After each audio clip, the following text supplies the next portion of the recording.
og mér er kannski bæta því við líka við það sem ég var að segja einmitt að þegar þetta verið einmitt að gera þetta við þessi litlu börn þá er alltaf erfitt að ákvarða og stundum getur maður alltaf tekið það mikið húð að maður alltaf veit ekki hvað það eftir að vaksa þannig að það er alveg einna af fylgiföllum sem getur verið og sem sagt, já, plussa með deyfingar og svona eins og við sjáum í myndina alltaf sem að vera að tala um það að oft er þetta með litlum eða engum deyfingum og jafnvel besta deyfingin sem er notuð, það er ekki notuð fyrir undir 2 mánaða gamlu börn því það gefur ómikla hættu.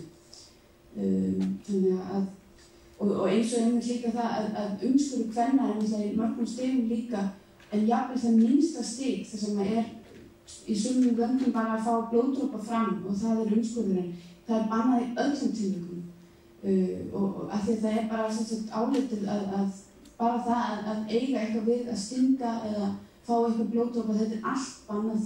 Þetta er svona, já.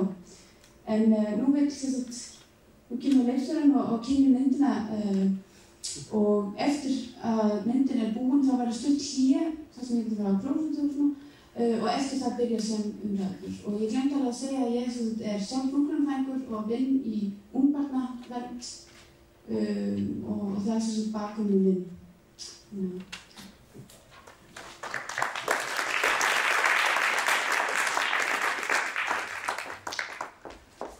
So thank you all so much for coming out. Thank you to Intact Iceland for hosting this event. My name is Ungar-Sargon, known to my friends as Ellie.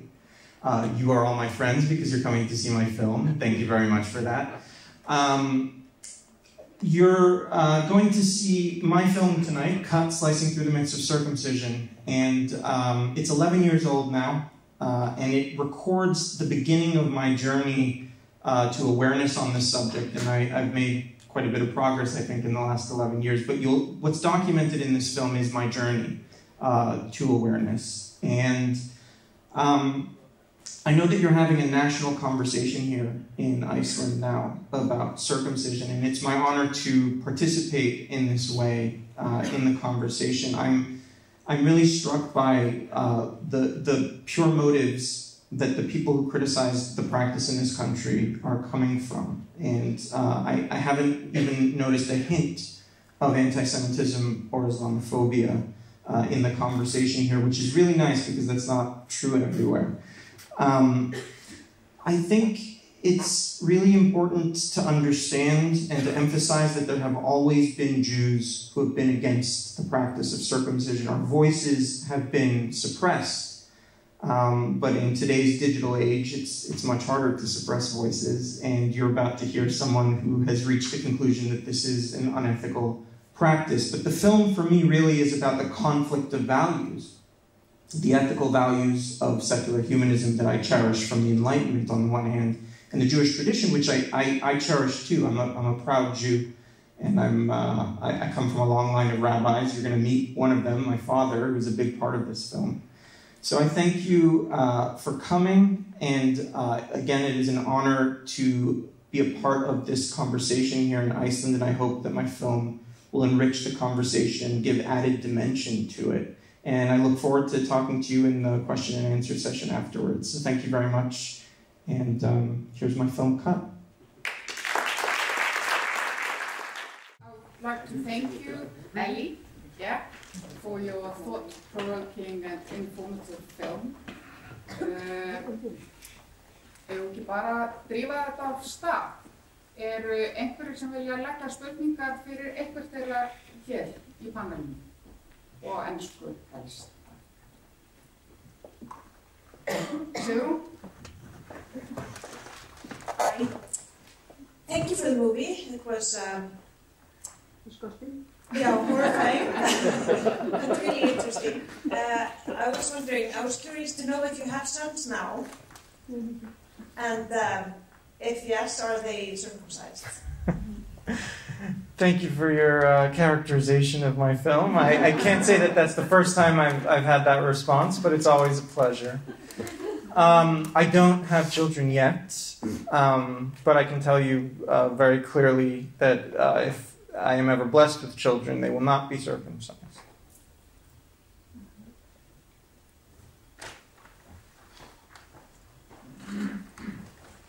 I've already thanked you for your film, so I'm not going to do it again. Still, thank you for the film. I was wondering, what do we know about fatality rates because of circumcision? For example, in just like the United States. It's a really good question, and you'd think that there would be a very clear answer to it. And I wish I could give you just a clear answer, like a number or something.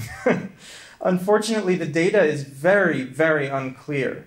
There are lots of reasons for this. A lot of them have to do with legal issues and people being sued, and we're in the United States, we're a bit of a litigious society.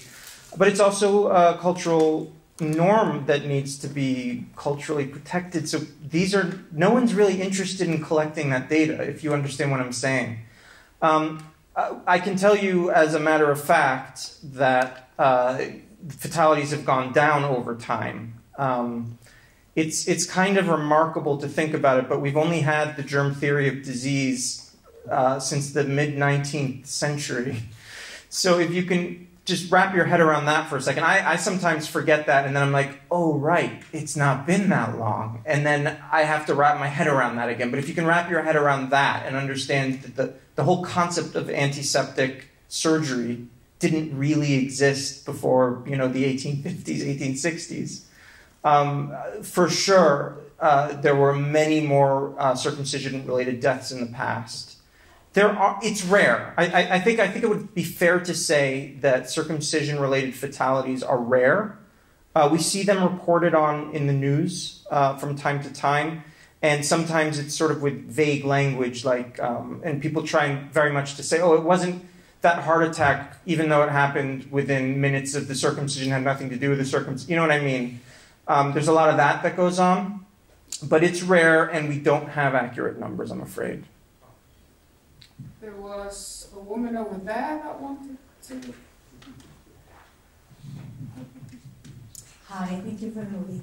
I'm just wondering if you have had any chance to do some kind of follow-up with those people that you talked to, and to see if they had any kind of, if they changed their mind in some instances. Thank you for your question. Again, it's an 11-year-old film. I finished it 11 years ago. And I did get to speak to the family, the Weber Schifrins, who saw the film and I think enjoyed it. I spoke to Donnie Aaron, who is the reform rabbi in there who was going on and on about the health benefits. And she was a little upset. And I take my role as a documentary filmmaker very seriously from an ethical perspective. And so when someone who's been in a film of mine says that they're upset about the way they were portrayed, I insist on investigating further and understanding what was going on. We went to lunch, and I said, I really appreciate your participation in the film, and I take my ethical responsibility to properly representing you very seriously. Can you please tell me how it is you felt I misrepresented your views? And she said, oh, no, I don't think you misrepresented my views. I just didn't like it when I said something and you cut to something that contradicted what I said. And at that point, I tried to sort of politely say, I'm sorry that you feel that way, but that's not my problem.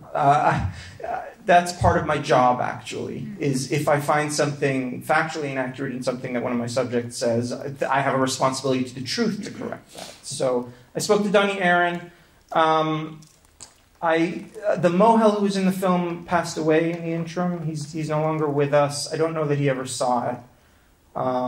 That's pretty much it. My father, of course, I should tell this part of the story. In 2011, we went on a big North American tour with the film, and my father was very supportive.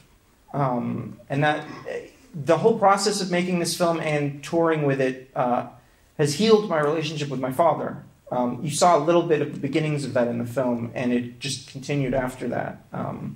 And I credit this film with our, we have a very, very good relationship now. Could you pass on, Lina wants to add something? What I just wanted to elaborate on is the question of fatalities related to circumcision. We have explored that in Denmark. The problem is that fatalities are not registered as directly related to circumcision. So it's only if doctors or medical staff come forward to report on a fatality that they come to the public attention. But we have actually, even within just the last few years, have several near fatality cases that are documented in Denmark alone.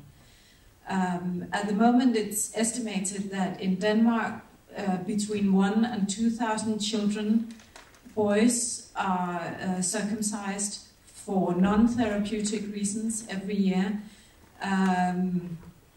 We have the suspicion, the strong suspicion, that the number is wrong, that it's more likely 3,500, maybe even 4,500 children every year who are circumcised, who were not patients. They were healthy children until they were made patients. And out of those, we know that about, at the very least, 5% experience severe complications, and some of those severe complications can be bleedings or responses to anesthesia. For the ones who have anesthesia, not all children receive anesthesia, but for the ones who do, some of them respond with respiratory arrest, so they stop breathing. So we know that is documented in Denmark, at least. Did you say, if I hear correctly, that there have been several near fatalities in Denmark? Yes, just within the last few years, yes. Has there been a public outcry when that happened? Well, most of the cases are not reported directly. Some of the cases are only reported in medical literature, but for the ones who have reached the media, yes. At the moment, we see, on average, 50 news reports on a weekly basis on circumcision in Denmark, and on the weeks where we're busy, it's more like 100, maybe 200 news reports every week on a lot of ethical questions regarding circumcision, including, in some cases, cases of complications. And I think the one case that has probably been reported the most is a circumcision-related complication in a case performed by the chief rabbi. I just wanted to add, I remembered a number about fatalities. It's an actual number. Unfortunately, it's from the 1950s. But the UK, after World War II, when they introduced the National Health System, the NHS, they did a review of circumcision because they wanted to know whether or not to cover it under the NHS, because they were nationalizing healthcare. And they found that 16 out of every 100,000 boys who were circumcised died from their circumcisions, and that was enough data for them to say, we're not covering this. So it's from the 50s, but, you know, that's quite intense. Fleiri?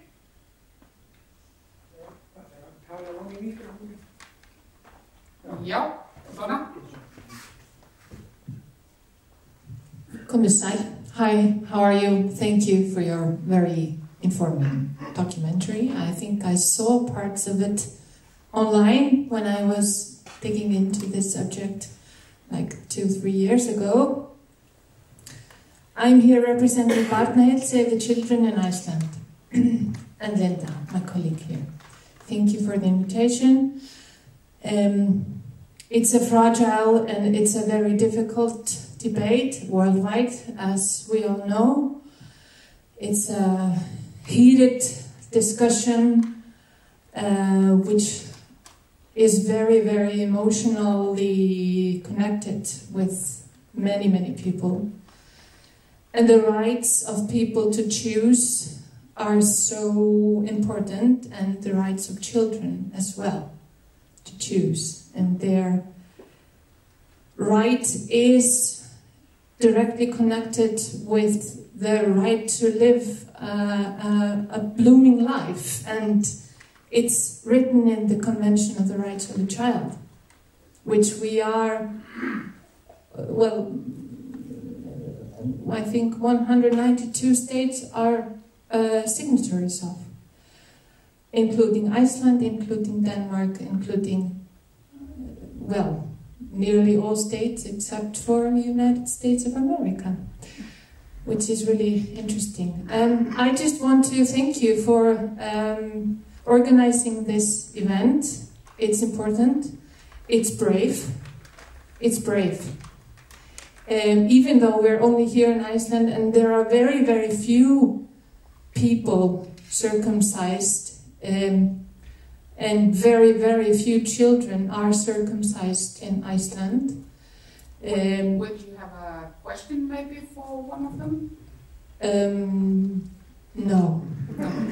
I need to just declare a support.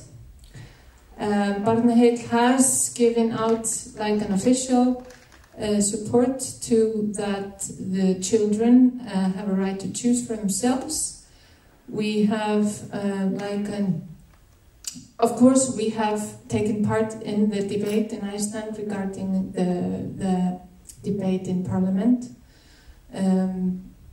But officially we built on that the child has to have his or her rights to choose for themselves. This is the basic right, and states are, they have a duty to protect children from violence or neglect or abuse. So it's really, in our opinion, we fight for children's rights. It's clear that we are responsible for trying to quit this, however it's called. But thank you, and thanks for being here, thanks for organizing this, thank you. It seems to me that everyone who has spoken here tonight supports your battle against circumcision before or under the age of 18. Is there anyone here that does not oppose circumcision for babies, for baby boys? There's one up there. Would you like to ask them a question here?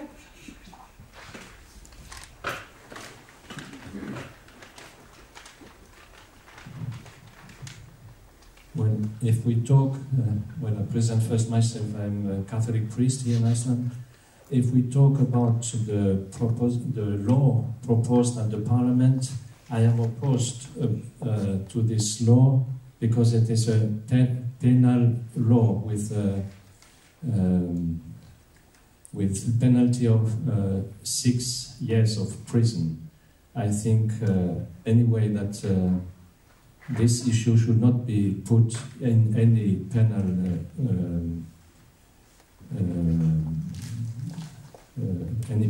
law. It should be discussed on the basis of human rights, and I think this event today is very important to hear the opinion and of people who have been involved in this issue through the belonging to the Jewish religion, and I think this issue needs more discussion, and before coming to a decision at Parliament, it should be really a debate on a broad basis.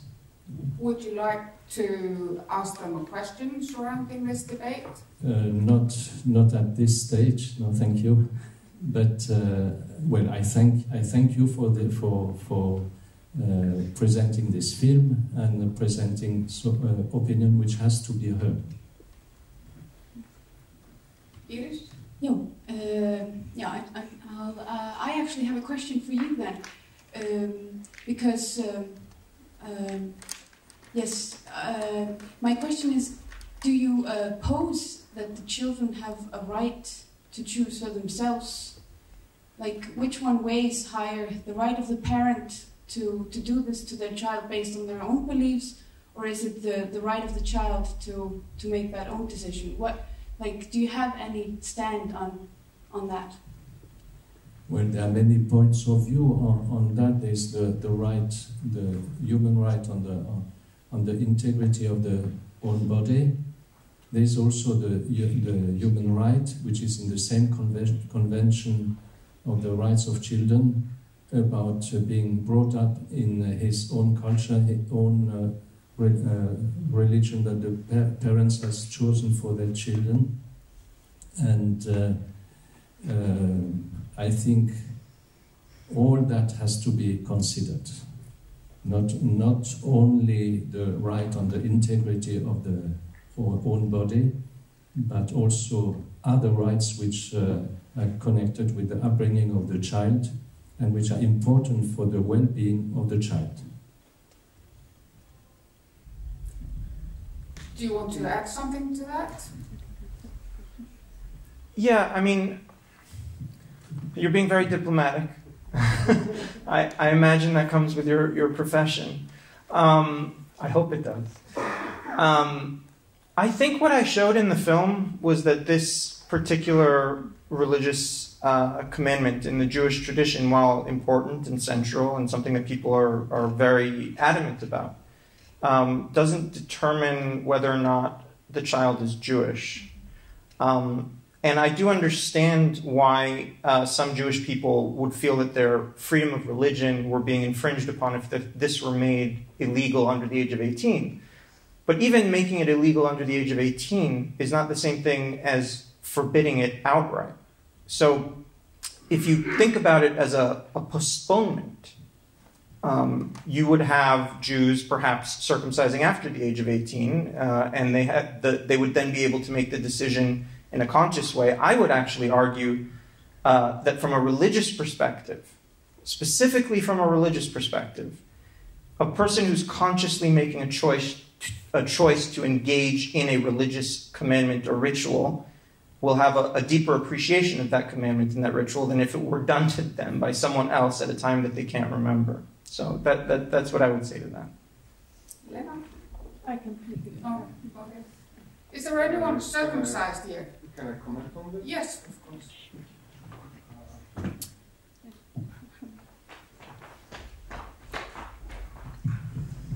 It's a very important question about penalizing this. And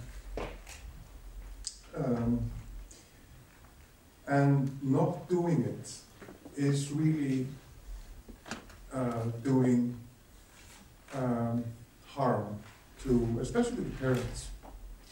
Because in my experience, parents really don't want to do this. This is something that they loathe to do, the vast majority of them. And the only reason they do it is because they're pressured to do it by religious leaders and their family and society, etc. And not attaching any penalties to forced circumcision leaves them no foot to stand on. They have no argument. They cannot say no. Just like my parents, when they had an overzealous doctor in the US demanding that I was circumcised for no good reason. So penalizing this is very, very important. And I'm not saying that you should send parents of young children to prison for a long time. We should have some token penalty on that. Send them to prison for 4 months, 6 months, whatever. But the people who are holding the knives and the people who are arranging the ceremony, they should get the 6 years. They should be sent away. In my view. Thank you. That's an important point he's raising here. What are the thoughts of you three about penalizing?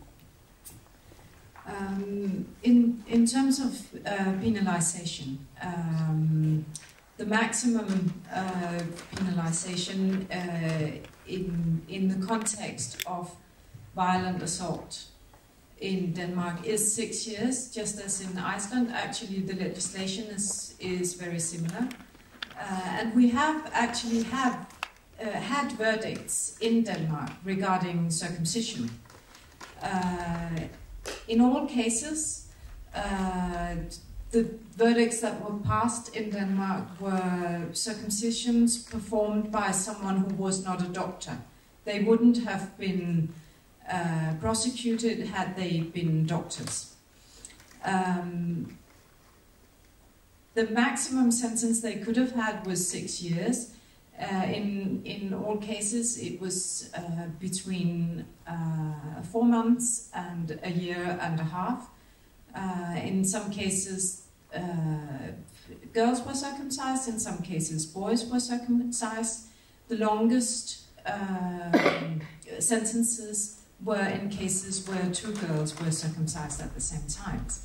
And the way the circumcisions, or the way the penalization was measured, was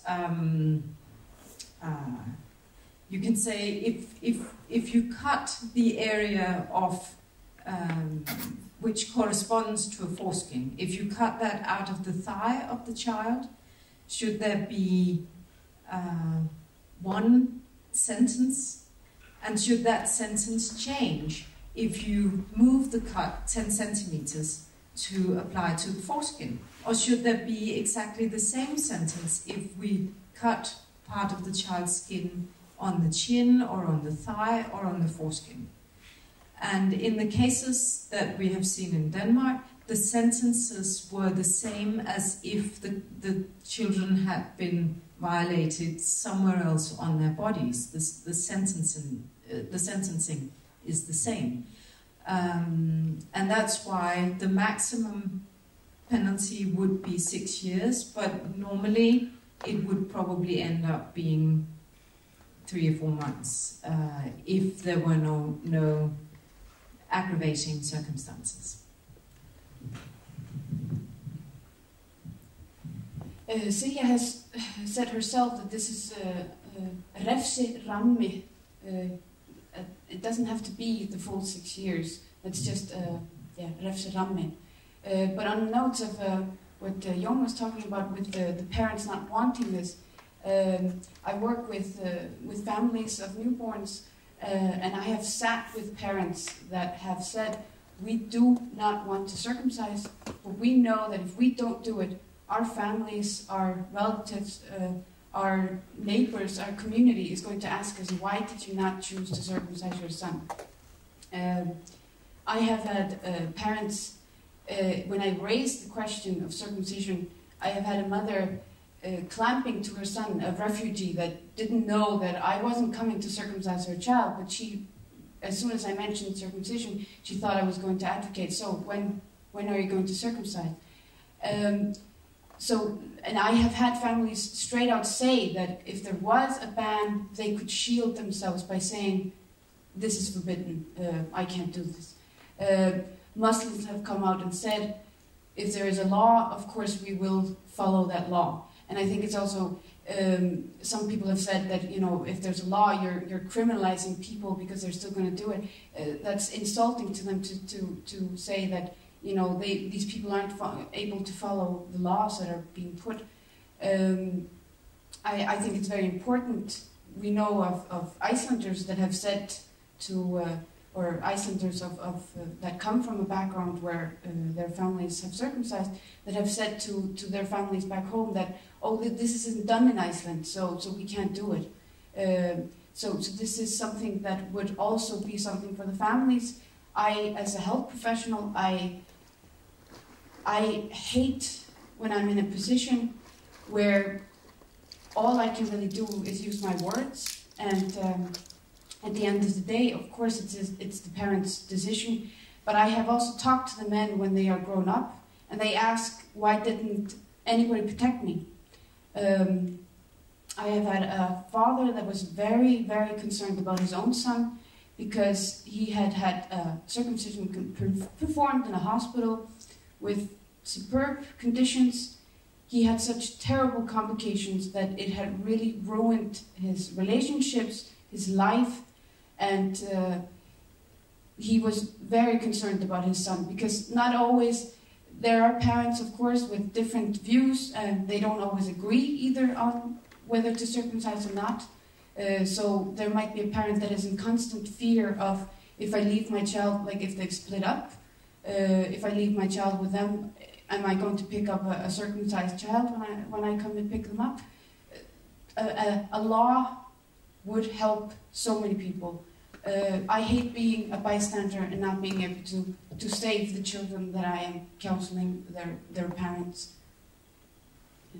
Ellie, what are your thoughts on? So I've been thinking about this subject deeply and working on it for more than a decade now. I have yet to come up with a good reason to not pass a law to protect children from this. Having said that, passing a law and enforcing a law are two different things, and punishing behavior is an entirely different thing.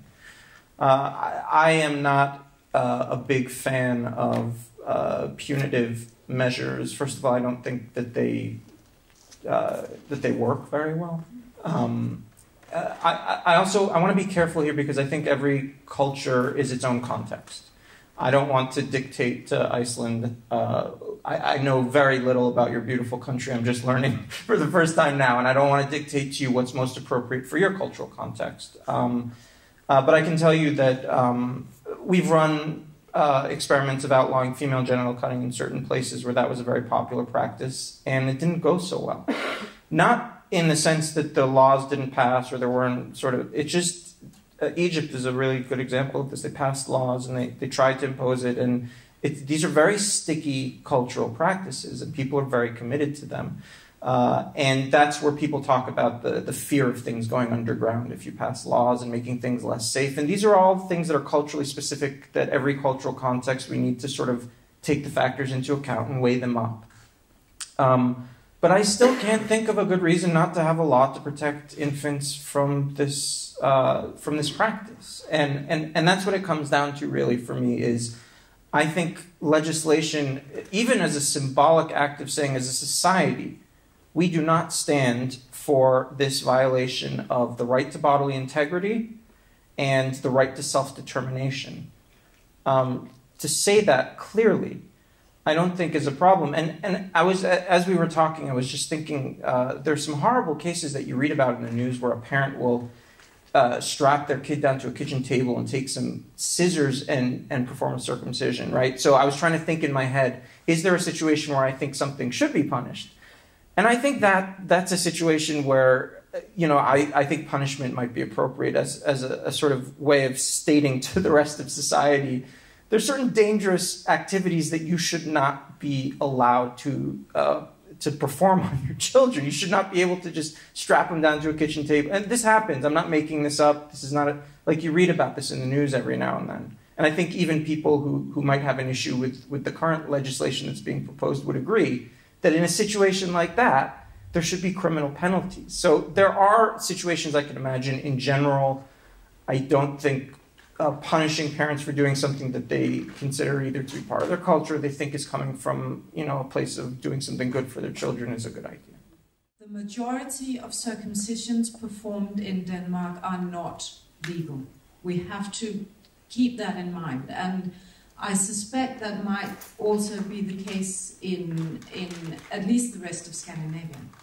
In Denmark, we know that at a very conservative estimate is that 1,000 to 2,000 boys should be circumcised every year, based on population estimates. But even though we have recently accepted new guidelines in Denmark, even though it has been emphasized to doctors that they have to register these circumcisions, only 600 circumcisions were registered last year in Denmark. So where's the rest? If we accept the estimate that between 1,000 and 2,000 circumcisions should be performed every year, then there's 1,400 circumcisions lacking if we go by the top estimate. If we look at the alternative analysis, then it's something like 4,000 children who are circumcised every year. Then we lack about 3,400 circumcisions. Where are they? Well, we know some of them are performed on kitchen tables. We know some of them are performed on living room floors because some of the boys and men who have lived through that are members of Intact Denmark and have explained to us how it was done to them. They have explained to us how they were held down on the living room floor by their nannies and circumcised. We also know of doctors who perform circumcisions without even access to water in the clinics, so to speak, where they perform them. We know of doctors who perform circumcisions where they have not even have sterilization equipment present. But because these circumcisions are performed by doctors, all they receive is a slap on the wrist because they're doctors. So they are not actually punished, even though an illegal circumcision is punishable by law.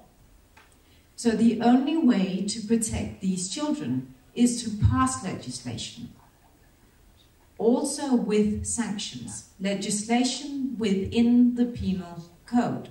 It could also be legislation within the Bioethics Convention, but that would leave us within the penal code, because if you then break that legislation, then it's punishable, it's violence, and it's punishable. Of course, legislation, an age limit, should not stand on its own.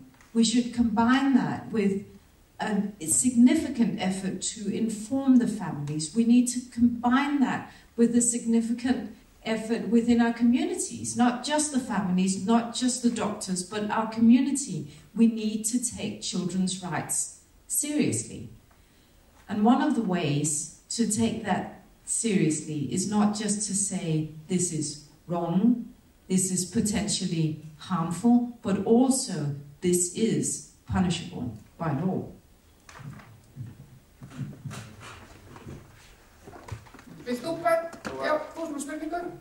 No, well, yeah, I had a question, but I think you already answered it. I wanted to, but maybe you can answer it too. It's yeah, how you face the question when people say, well, we cannot make it illegal because then it will go underground. Was that a question? All of you, or if you have a united answer, you can... Yeah, so the question was what? Yeah, how do you face that argument? Because it's the one that I mostly hear. That it'll go underground. It will go underground, so a law against it would be bad. They draw a parallel to abortion. Do you want to Yeah. Well, I'll take a short one. Like, there are many things that, you know, circumcision of girls, why wasn't it an issue? Like, why didn't we say, well, it's just going to go underground? Like, you know, why should it be it's a violation of their rights. Like, why not make a statement that this is not okay? Like, yes, there might be somebody that goes underground, but it is already underground. Yes, exactly. It's already underground, and nobody dares to tackle this issue because everybody's thinking of the worst thing instead of thinking everybody that we can save. I think it's a legitimate concern. Okay, I do think that in certain contexts, and I brought Egypt up because I think it's really an important example where we can learn from how to deal with these situations. And I do think in some, I think, for example, if there were a large population a large Jewish population in a country and it were outlawed, of course Jews would continue to practice it, and they practice it underground, and that might lead to some further harm. I think it's a legitimate concern, is my first point here. But I think every cultural context is different, and I think society needs to stand up for its values and not base these sorts of decisions on fears of what if. And if as a society you've decided that this is wrong, morally wrong, and you want it to be legally wrong, to make a symbolic statement that as a society we don't stand for this, I think that personally, the weight of the fear of it going underground shouldn't stop that. So that's my opinion. I would just like to add to that. Do you know, is there any country in the world that bans doctors to perform circumcision on boys? Nope. Yeah, that's not entirely true. Oh. There is actually a country which has passed legislation which may be interpreted in that way. In 2014, on April Fool's Day, on the 1st of April, Malta passed legislation which protects children's genital integrity. The legislation is, however, a little bit ambiguous because it was passed on the basis of intersex rights. And in the case that some of you don't know what intersex is, it is children who have ambiguous genitalia or hormonal balances or chromosomes. They are what would previously have been referred to as hermaphrodites. We don't use that term, it's not a respectful term, but that's the term which would have been used before. But so Malta passed legislation about genital autonomy and genital integrity based on intersex children's rights. But the legislation is formulated in a way in which it could be used to protect both boys and girls as well. However, that has not been tried. No case involving a boy has been tried, and when it involves girls, it was already there was already legislation passed. So there may or may not be a country which protects boys as well. So, yes, you have a question?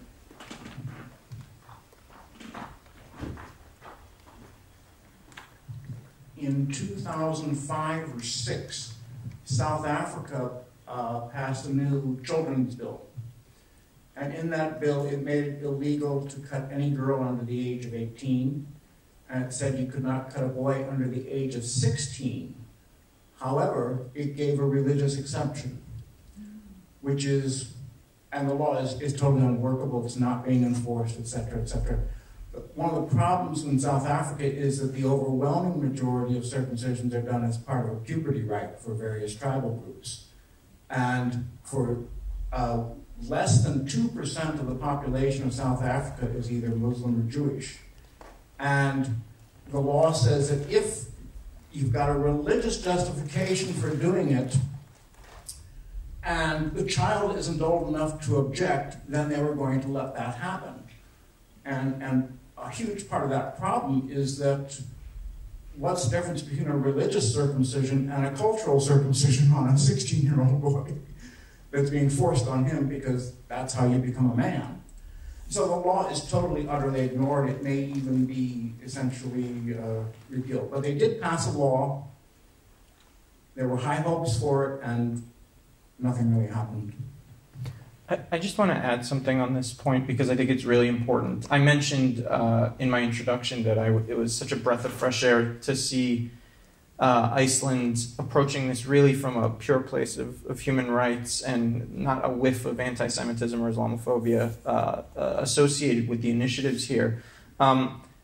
These, I think, are the main reasons why we don't have more progress on this issue globally, is because anti-Semites and Islamophobes have latched onto this issue. And the more disciplined those of us who care about this issue can be about drawing a line and saying we do not stand for anti-Semitism or Islamophobia, the more success we will have in promoting this agenda. I would like to ask, oh, sorry, do you have a question? Yes, I have a question for maybe all of you. Maybe the priest, if he cares to answer it. Just all of you, and thanks for the movie. Do you think there is a fundamental ethical difference of genital mutilations of boys versus girls?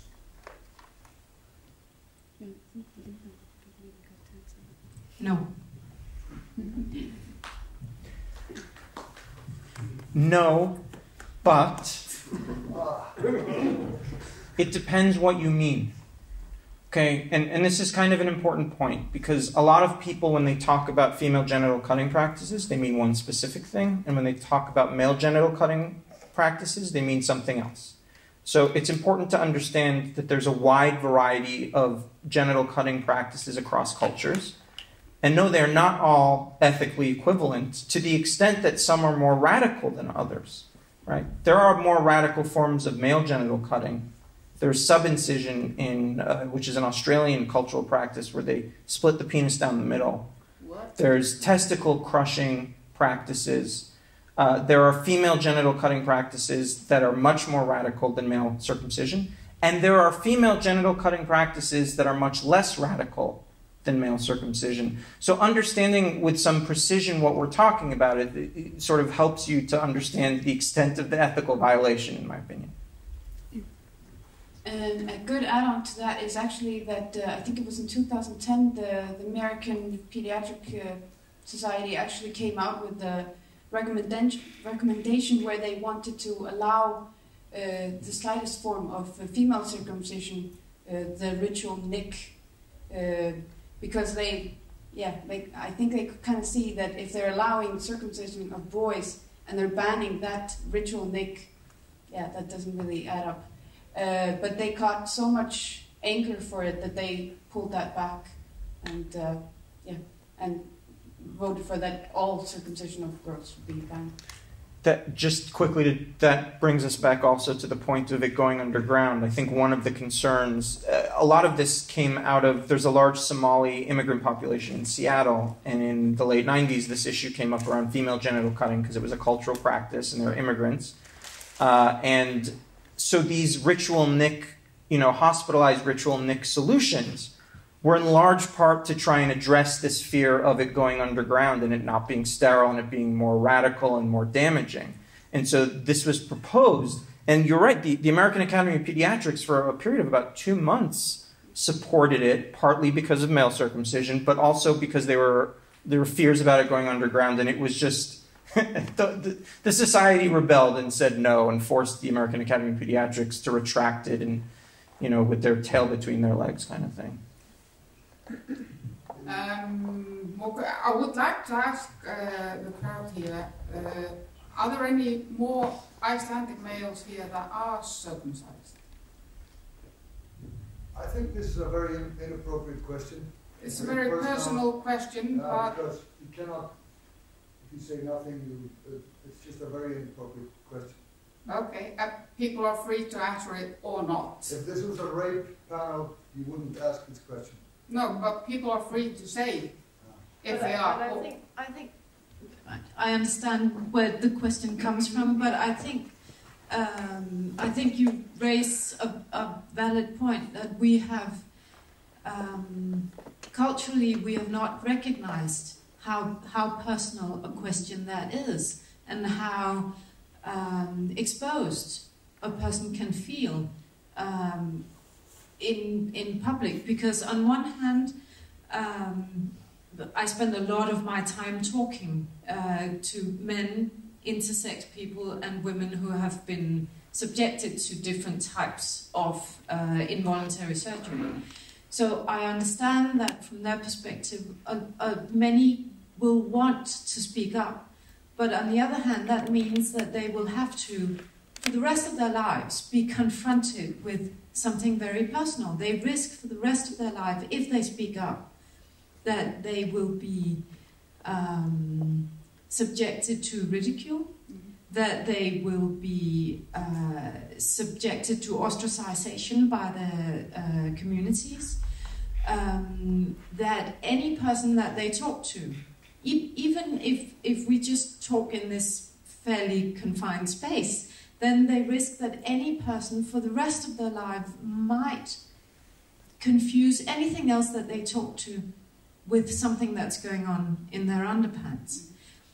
But as you mentioned, we forget to respect that barrier when it comes to men and circumcision. I think we are probably more aware of it when it comes to intersex children or adults, And I think we are fairly aware of it when it comes to women, and we are becoming very aware of it if it has to do with sexual assault. But in the case of men, we haven't quite grown to that awareness yet. So I understand where the question comes from, and I most certainly understand your response.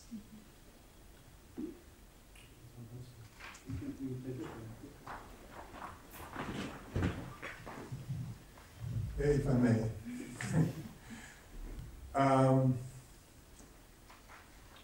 You know, I have been speaking out on this for the last weeks, and not necessarily voluntarily.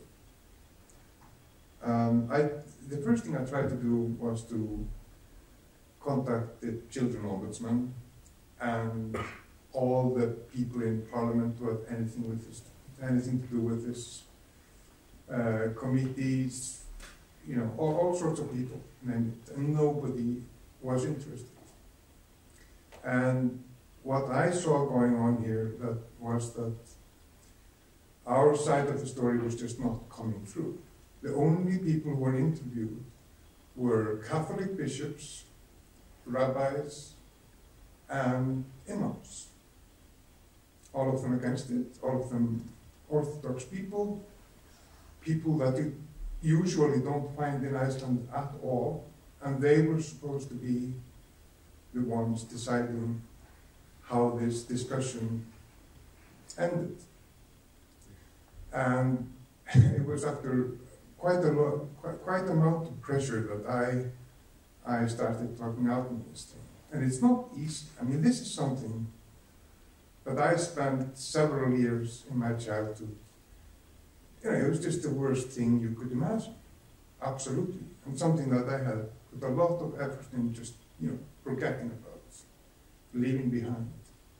And then all of a sudden it all comes back, and you have to do something about it. And the reason I did it was that I just couldn't think of any other child going through the same thing I did. So yeah, it's an inappropriate question because nobody wants to answer it. You know, I still don't want to answer it, but I do, because I'm out there already. But yeah. But thank you so much. I'm not Icelandic, but I'm almost Icelandic. I'm of Norwegian descent, and I'm an American. I was cut for non-religious reasons. You may ask me any question you want. I'm not going to hold back. I did not come here to be quiet. So if you want to ask me any question, feel free.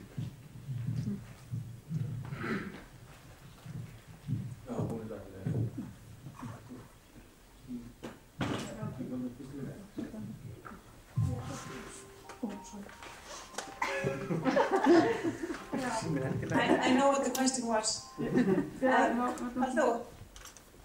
Yeah, okay. Okay, if we take Denmark, for example, do you know, is the rate going down at all, like amongst immigrants, Muslim immigrants, for example? Are more people choosing not to circumcise their children than before?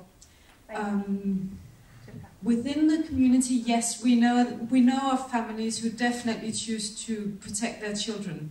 But in Denmark, as opposed to Iceland, we have a very rapidly growing non-Western community.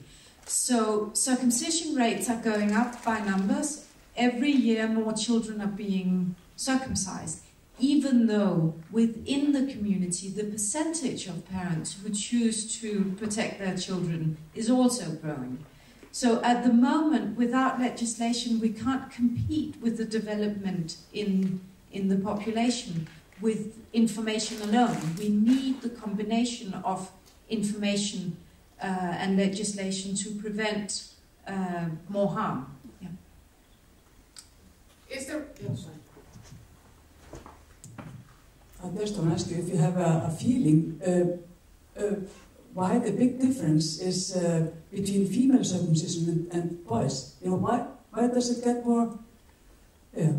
Why do people don't look the same?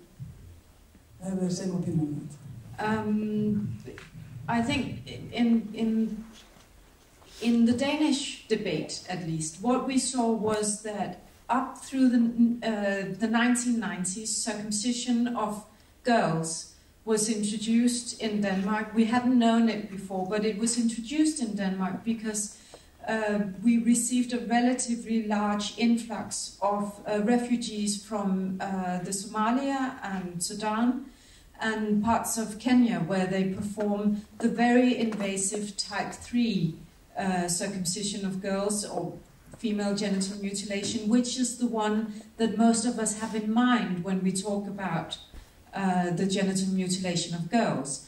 That's the removal of the external clitoris and inner labia, and sometimes outer labia, and sometimes the vagina is stitched up so it's closed afterwards. So it's one of the worst types of genital mutilation we can imagine, and it's the absolutely most invasive type of female genital mutilation that we know of. But the first couple of times that the legislation was proposed, it fell, because the idea was to protect children from genital harm.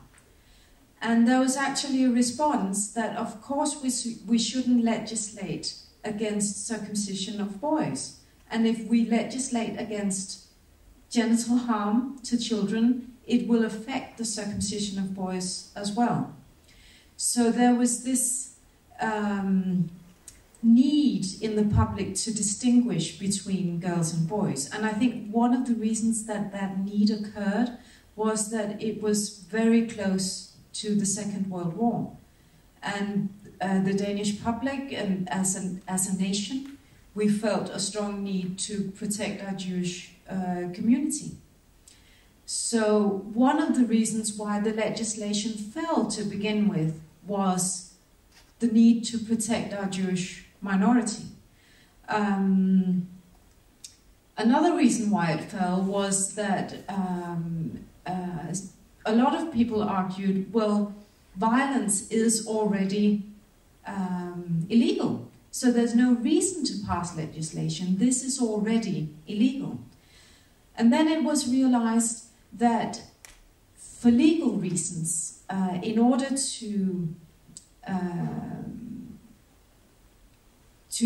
gain the understanding that we need to protect the girls from this very invasive procedure, an understanding in the movement against female genital mutilation was reached, that we have to separate girls' rights from boys' rights. So the language changed. The language changed from talking about circumcision to talking about female genital mutilation. And the language changed in terms of talking about an infringement of the child's rights to talking about circumcision of girls or female genital mutilation always being a massive destruction of the girl's or the woman's potential sexuality. So instead of talking about, as the point you just made, about the many varying types of genital mutilation concerning all genders and concerning children without regard to their gender, it became important to focus on the girls. And then in the Danish legislation, it actually says, in the comments to the Danish law against female genital mutilation, it says that this law is symbolic, it's not needed because violence is already illegal. And then it says it should not be inferred that just because we have now passed a law on female genital mutilation, that means that male genital mutilation or circumcision of boys is not illegal. So it actually says so in the comment section of the female circumcision law. It says we should not conclude that circumcision of boys is then legal. However, that's how it's been concluded in praxis still. I just want to add a point, because it is a remarkable thing to look around the world and see this sort of, what people, I think, rightly call a double standard. And I think it has a lot to do with the way we think about male and female bodies. So there's two aspects to this that I think are important. The first aspect is women's bodies have been considered property for the vast majority of recorded human history. And sort of the feminist revolution and coming to understand that has made people very, very sensitive to issues having to do with women's bodies. We're not there yet. We're really not there yet. But I do think there's a sensitivity to that. I think the other aspect, which is maybe even a little more interesting and a little more archaic, is that we assume about male bodies that they can take more damage. That there's a gendered assumption that our culture carries with it about male versus female bodies. And that's going back to sort of patriarchal values. And so I think that has a lot to do psychologically with why people react differently. Because it's not just about legal double standards. It's also about how people react psychologically to these two forms of damage. So there's still a question coming.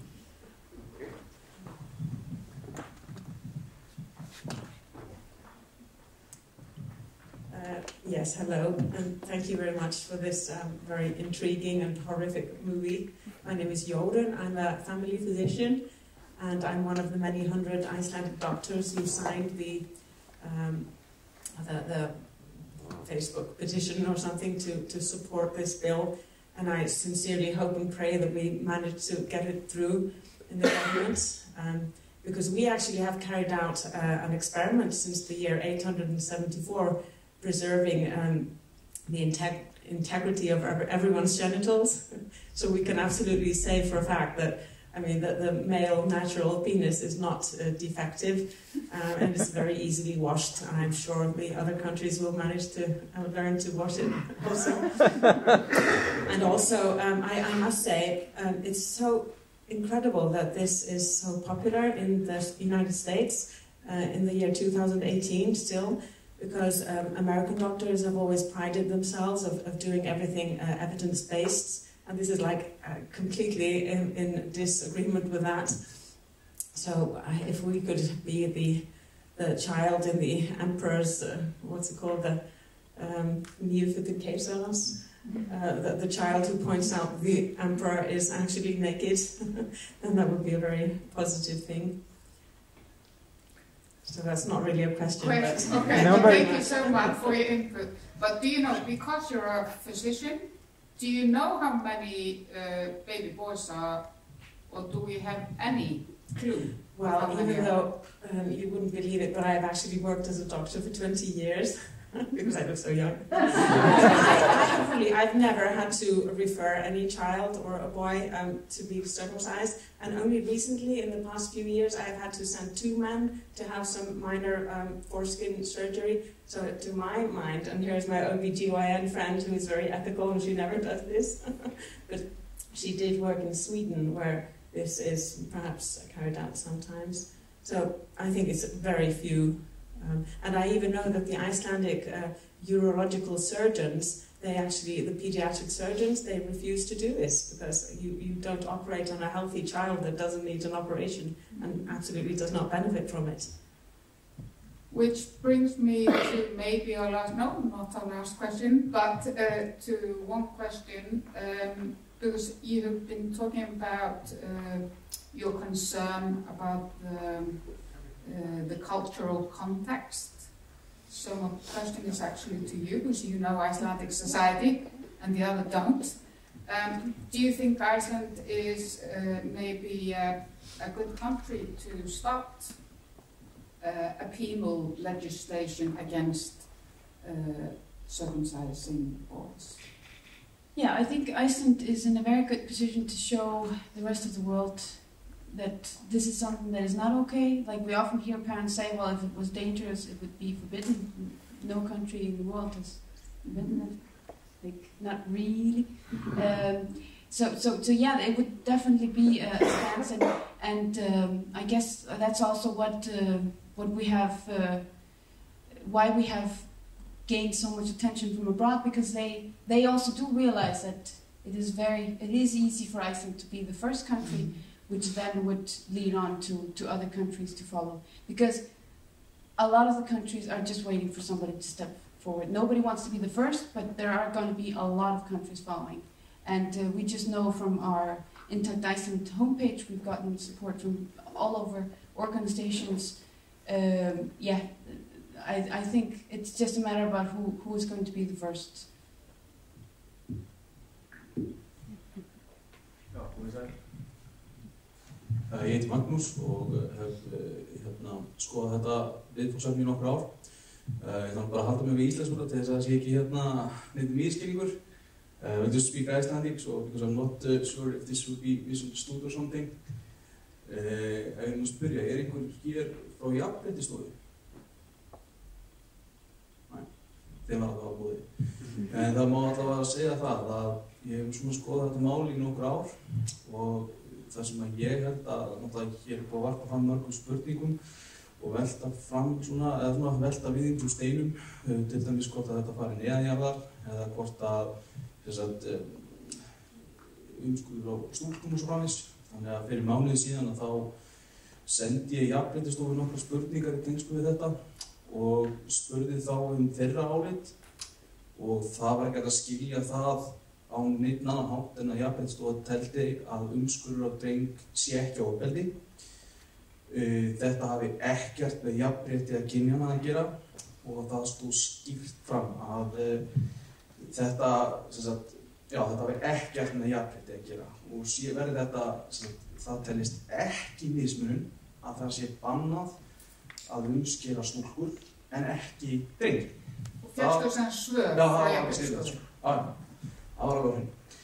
Þannig að það sem ég held að þurfi, og ég er þakkláttur fyrir þessa mynd og þennan viðburð hér, er að ég held að fólk annars vegar viti ekki hvað þetta er og hvað þetta snýst og hvaða afleiðingar þetta hefur og svo framvegis. Og ég held að fræðslan sé nauðsynleg og sé lykilatriði að framförum. Og Læknafélag Íslands til dæmis lagði það til að það yrði búið til fræðsluefni fyrir verðandi foreldra og heilbrigðisstarfsfólk umskurð og vendarlega fleiri réttindi barna og svo framvegis. Og ég held að það verði árangursríkasta leiðin í þessu efni og já, þetta var svona eins og þessi svör og þetta heitir nú jafnréttisstofa, þetta var bara skriflegt alveg slíkt og eins og maður sá að þeim var búið að koma og þeir komu ekki, hversu sem ástæðan var. Þannig að ég held að þeir viti bara ekki hvað það er, eða þau, það bæði karlar og konur sem starfa þarna. Mér sýnist það í umræðinni í þjóðfélaginu að fólk bara viti ekki, þurfi bara að fræðslu að halda, hvað þetta er, hvaða afleiðingar þetta hefur og svo framvegis. Ég held að það sem að virkilega þarf. Takk kærlega fyrir þetta. Var einhver spurning til það? Nei, ég vil bara þakka kærlega fyrir og allavega að velta þessum steini við. En ég er ekki reiður út í þetta eins svoleiðis, en ég held að þetta verður lausnin, að fræðslan sé til staðar og þannig að því að svo tala refsingar og svona hluti, auðvitað það Alþingis og saksóknara, lögfræðinga og annara að taka á þeim yngri málsins. Við erum búin að fara yfir þetta. Já, þannig að það er sem ekki endurtekning frá hluti, þannig að ég þakka bara kærlega fyrir. Takk. Fleiri spurningar, that was not a question. I'm so curious what you said. Fleiri spurningar? Já, þarna. Hi, first of all, thank you for your film. It was very informative, and maybe just in continuation of what he just said, this kind of just, is your film accessible in any other ways, for example, online, to show other people? It is. You can go to cutthefilm.com. That's the website, and you can rent it directly online. You can buy a DVD there, region-free. It'll go anywhere in the world. It's all good. I'm very proud of my title. Not enough people realize that the word cut in English is a verb, an adjective, and a noun, and I'm very proud of that. I There was also a question in the middle of the room, perhaps? Var einhver þarna uppi í miðjunni sem að þið bæta einhver við? Eru búin að taka þetta? Þarna? Spurning? Nei, ég var bara ekki að tala. Já, glæsilegt. Then we should maybe just thank the three of them. And thank you so much for this debate and all the information. Good luck. Thank you for having us.